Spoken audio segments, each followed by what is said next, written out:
Bloco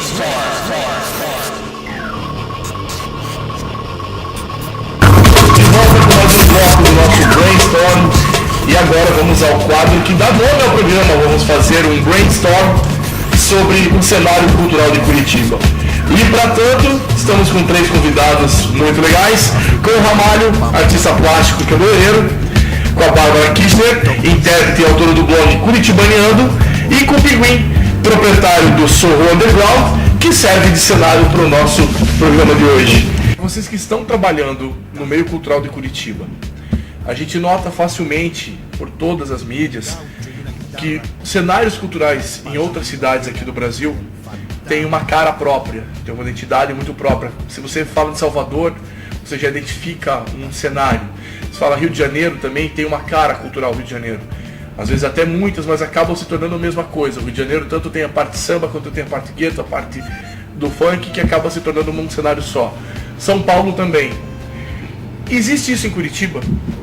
Eu acho que se a gente for falar, se for usar eu acho que uma marca muito forte dessas cidades que você citou, assim, é a presença do folclore mesmo das cidades, assim, né? Rio de Janeiro é uma cidade que tem muito folclore. Salvador nem se fala. Se você for pensar, refletir a respeito dessa questão do folclore, você, de alguma forma, você já faz uma leitura imediata, assim, né, do que é aquilo. Agora, qual que é o folclore de Curitiba, né? Eu acabei criando uma teoria ao longo dos anos. Eu acho que a grande força do cenário da identidade cultural curitibana é não ter um marco, não ter... É como se, eu brinco que o curitibano, quando está fora daqui, está no Rio, por exemplo, ele é leminskiado. Se dizer, eu sou de Curitiba. Cara, você pode ser tudo. Os caras não sabem o que é ser curitibano. É excelente. Aqui a gente já é Dalton Trevisan. Aqui a gente se esconde dentro de casa, a gente anda em turbas, né? E as turbas às vezes se misturam. Se existe um cenário cultural, uma identidade cultural, existe. E a força dela está na construção coletiva. Tudo que é voltado para trabalho, meu, infelizmente é só São Paulo e Rio. Infelizmente, os caras não pensam em outras cidades.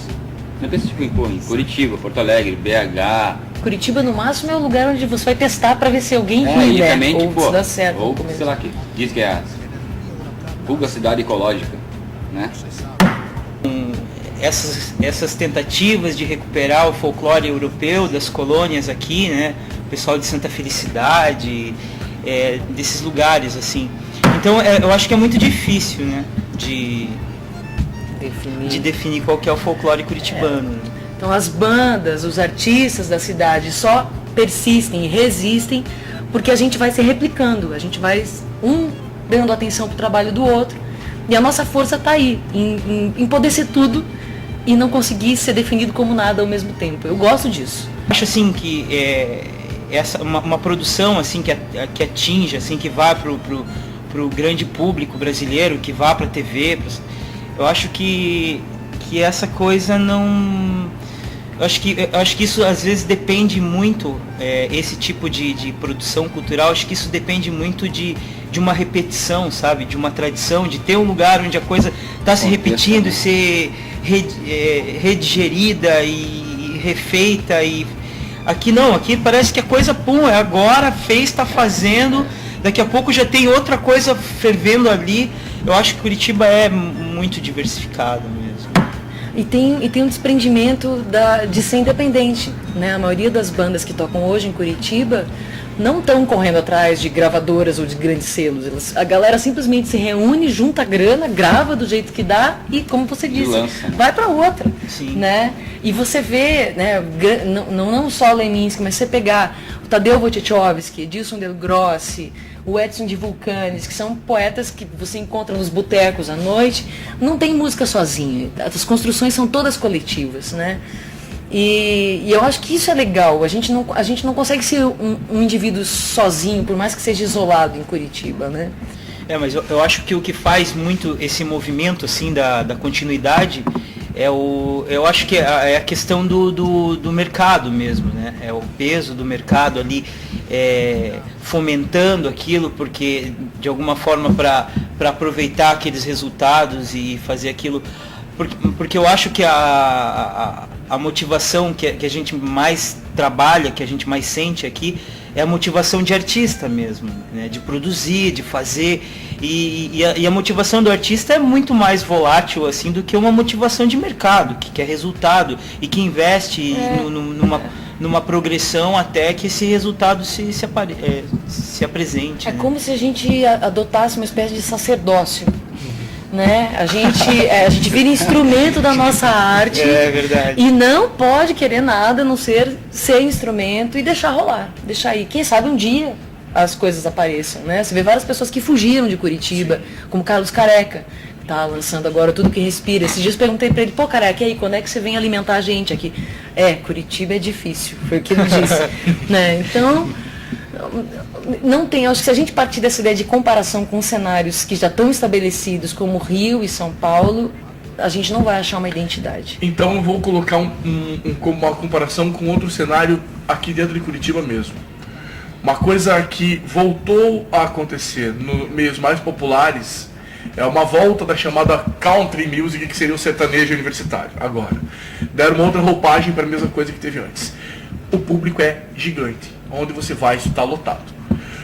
Antes disso, tinha o pagode. Onde ia, estava lotado.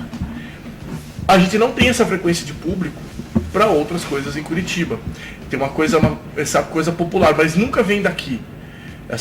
Esse movimento popular sempre vem de fora. O pagode vem de São Paulo, o sertanejo universitário vem de São Paulo. Existe um público em Curitiba sedento por cultura.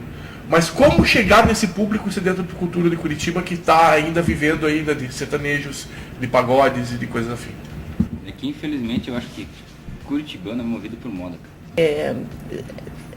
Não sei se a saída é essa, né? A gente procurar um cenário curitibano ou se isso vai existir um dia.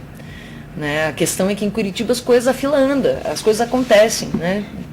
E vai acontecendo e passa, são febres, né? Mas tem vários grupos artísticos que vão permanecendo. Um exemplar para mim é o Alexandre Nero.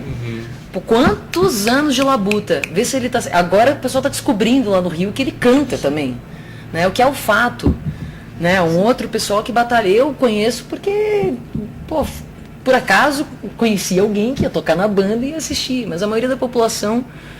A Curitiba é uma cidade também construída geograficamente para isolar, né? Então quem mora em Curitiba mesmo no centro é quem tem grana. A maioria da população que você trabalha na periferia, no entorno, acontecem zilhões de outras coisas, né? É uma cidade feita para ser excluída, né? Para a população ser excluída das coisas. Então é difícil. Gente, obrigado.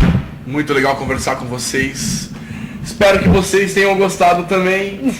Brainstorm é exatamente isso. Um monte de ideias para se chegar a algum lugar. A gente volta já depois do intervalo. Até!